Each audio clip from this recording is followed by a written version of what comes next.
गुरु साक्षात श्री माता जी नमो नमः। वास्तव में सही बात है, आज जो प्रोग्राम रखा है ये वास्तव में माँ की ही देन है।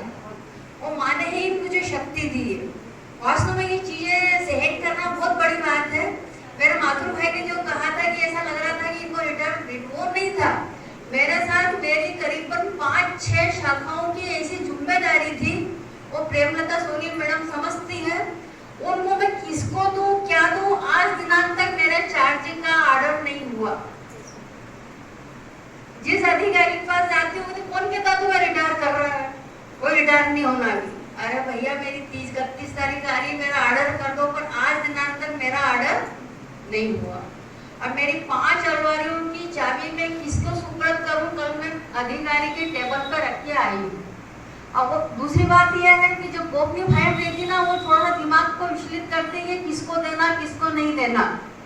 और वास्तव में ये माँ ने मुझे प्यार दिया है कि मैं इस लायक तो नहीं थी, तो माँ ने इतना प्यार दिया कि मैं खुद ही समझ नहीं पा रही कि इतना इस लायक थी क्या मैं। आज करीबन 39 साल एक ही ऑफिस में रहना, वो पूरा स्टाफ लास्ट दिन क्या शब्द बोलता है ये तो खैर आप लोग सभी समझ भी गए होंगे। बाकी मुझे माँ ने प्यार दिया है और वास्तव में मैं माँ को धन्यवाद दूंगी कि माँ तूने मुझे निष्कलंक एक भी 100 का नोटिस नहीं दिया गया, एक भी कोई दंडात्मक कार्रवाई नहीं की गई और ना मुझे किसी प्रकार का लांछन लगाया गया। ये मेरे साथी मतलब बैठे भी हैं, अगर इसमें एक शब्द भी अगर गलत हो तो पुष्टि हो सकती है। मेरी विद्या बहन भी शायद यहाँ बैठी हुई हैं, गई क्या है वो भी यहाँ बैठी हुई है। तो मैं सबको प्रेम से सभी सेजी भाई बहनों का दिल से स्वागत मतलब धन्यवाद देती हूँ। और दूसरी बात, मेरे भाई ने जो कहा है ऋणवा भाई साहब ने, वास्तव में सही बात है। मैं गायत्री परिवार से 1.25 लाख अनुष्ठान 5.25 लाख अनुष्ठान इतनी ओतप्रोत थी कि उसमें से निकलना मेरे लिए बहुत भारी था। मेरे छोटे छोटे बच्चों को छोड़ के मैं रात को 3 बजे से लेकर सुबह 7 बजे तक मेरा अनुष्ठान चलता था। और माँ ने वास्तव में वो माँ उस टाइम यही माँ थी जिसने मेरे पूरे करवाए थे। और गायत्री परिवार में मुझे आज अनुष्ठान के नाम से जाना जाता है, ये भी इसी माँ की कृपा है।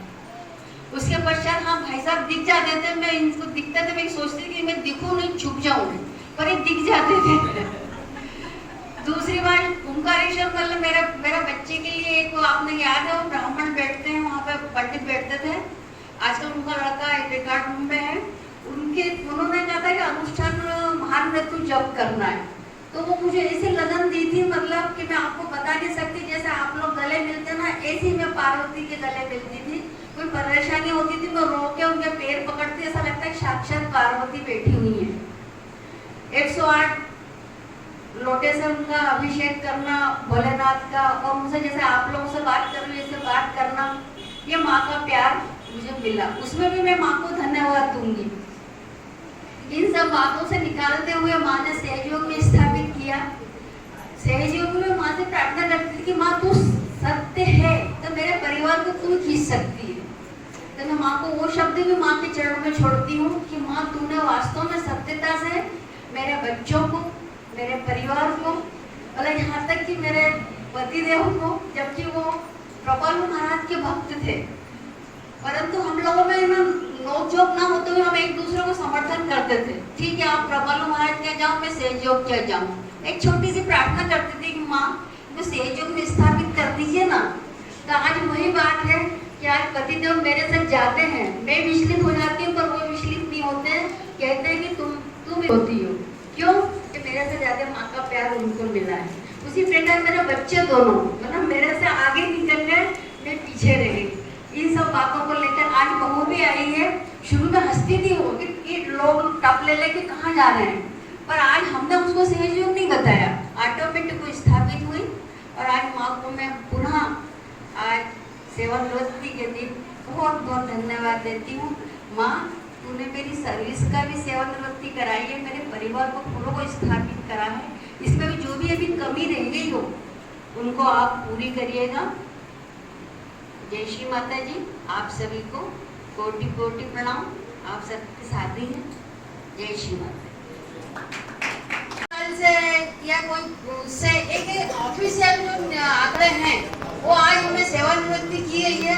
बाकी मैं तो कहती हूँ कि अपने को अब शास की जो दिमाग पर लोड रहता था वो खत्म होकर अपने आध्यात्मिक, अपने जीवन और अपने पारिवारिक को निभाने के लिए हमें बहुत अच्छा अवसर मिला है। हम कहते तो हैं अपने सभी साथी भाई बहन, मैं आप लोगों से एक छोटी सी प्रार्थना करूंगी कि हम लोग परेशान होते रहते हैं और होते काहे के लिए? हम होते हैं भविष्य की बात सोचकर या होते हैं भूतकाल की बातों को सोचकर। तो आज मैं सभी भाई बहनों से एक छोटी सी गुजारिश है मेरी कि आप लोग आज मन में धारण करें कि वास्तव में स्वस्थ रहना है, मस्त रहना है और व्यस्त रहना है। तो आज भूतकाल की बातों को भी छोड़ दीजिए, क्योंकि जड़ता है उनको धरती में निकाल दीजिए। और जो भविष्य की है वो एक अग्नि तत्व होता है, उसको आकाश में निकाल दीजिए। फिर देखिए कि आप किस अवस्था में आएंगे। आप वर्तमान अवस्था में आएंगे। वर्तमान अवस्था में आएंगे तो वास्तव में जो आनंद वाली अवस्था होती है वो हमें हर पल हर क्षण हमें स्वस्थ रखेगी, मस्त रखेगी।